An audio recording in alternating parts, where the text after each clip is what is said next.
জীবনে যদি অনেক নামাজ কাজা হয়ে যায়, অনেক ওয়াক্ত, অনেক বছর পর্যন্ত আপনি নামাজ আদায় করেন নাই, কিন্তু এখন আপনি নামাজটা আদায় করতে চান, এই নামাজ কত কাজা হয়েছে আপনার কোনো হিসাবও নাই, তাহলে আপনি কিভাবে নামাজটা আদায় করবেন? এই বিষয়টা নিয়ে আমি আপনাদেরকে ক্লিয়ার করতে চাই। অনেকেই প্রশ্ন করে, হুজুর আমার শরীয়তের হুকুম যখন আমার উপরে জারি হয়েছে তখন থেকে আমি 2 বছর 5 বছর 7 বছর আমি নামাজ আদায় করি নাই, কিন্তু আলহামদুলিল্লাহ এখন আল্লাহ পাক আমাকে কবুল করেছে, এখন আমি নামাজটা আদায় করি এবং অতীত জীবনে নামাজ কাজা করার কারণে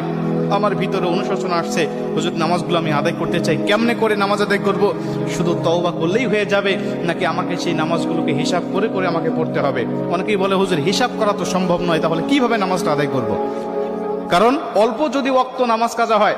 যেমন আজকে আপনি 2 ওয়াক্ত নামাজ কাজা করেছেন, আসর এবং মাগরিবের নামাজ আপনি আদায় করেন নাই, এশার নামাজের সময় আপনার স্মরণ হয়েছে বা আপনি অবসর হয়েছেন, ব্যস্ততা আপনার কমেছে, আপনি এখন কাজা নামাজটা আদায় করবেন, হিসাব করে আপনি এশার নামাজের আগে আসরের নামাজের 4 রাকাত আপনি কাজা নামাজ আদায় করলেন, মাগরিবের 3 রাকাত করলেন, তারপর এশার নামাজের আদায়